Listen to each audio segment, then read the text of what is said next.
بسم اللہ الرحمن الرحیم۔ السلام علیکم dear friends, welcome to Islamic society. آج میں آپ کو ہجرت حبشہ کا واقعہ سناؤں گی۔ حبشہ بر اعظم افریقہ کا ایک ملک تھا۔ جب حضرت محمد صلی اللہ علیہ وآلہ وسلم نے نبوت کا اعلان فرمایا تو وہاں کا ایک عیسائی حکمران تھا جس کا لقب نجاشی تھا۔ نجاشی بہت رحم دل اور عادل بادشاہ تھا۔ وہ کسی پر ظلم نہیں کرتا تھا۔ مکہ مکرمہ میں صحابہ کرام رضی اللہ تعالیٰ عنہ پر قریش کا ظلم حد سے گزر گیا تھا۔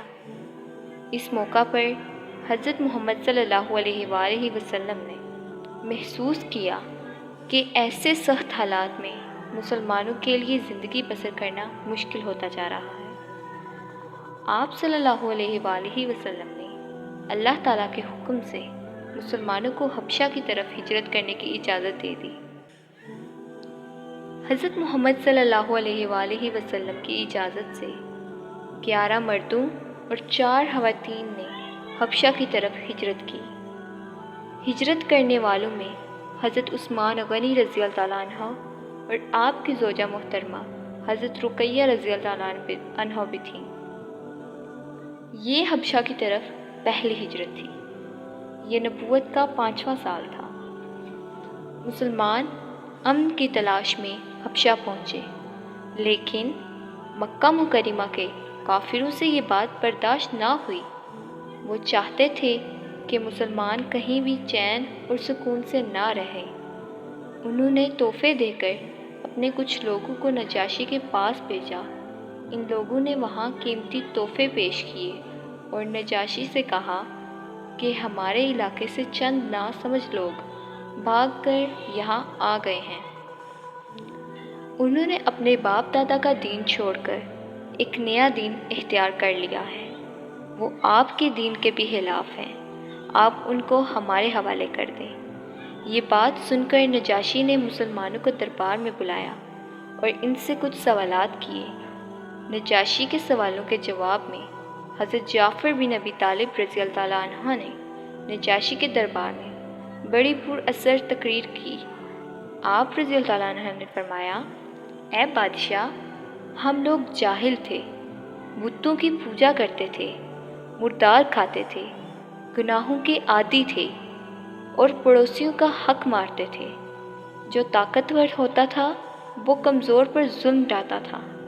ہم ایسی ہی حالت میں تھے جب اللہ تعالیٰ نے ہم پر کرم فرمایا، ہم میں اپنا رسول بھیجا۔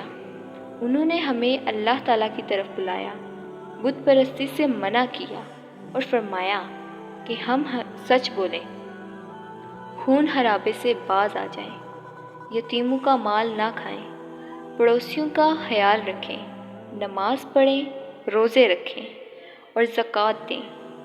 ہم ان پر ایمان لائے، شرک، بت پرستی اور تمام برے اعمال چھوڑ دیے۔